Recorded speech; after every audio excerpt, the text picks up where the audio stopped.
Hi, I'm Dominic Gross, and this is my graduation story.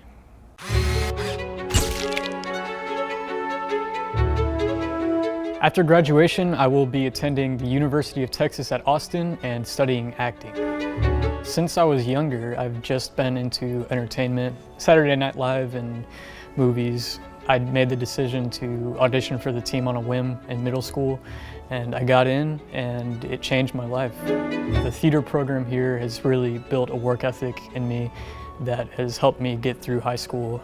I've known that I've wanted to attend the University of Texas at Austin for acting since my sophomore year. I worked since the beginning of the year to try to get into the school, and me and 2 other classmates were able to get into the program.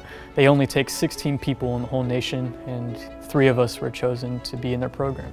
My legacy, I just want to tell stories for the rest of my life. I think that there's too many stories to be told and not enough time. That's what I want to spend for the rest of my life, just acting and telling stories and maybe inspiring other people to do so.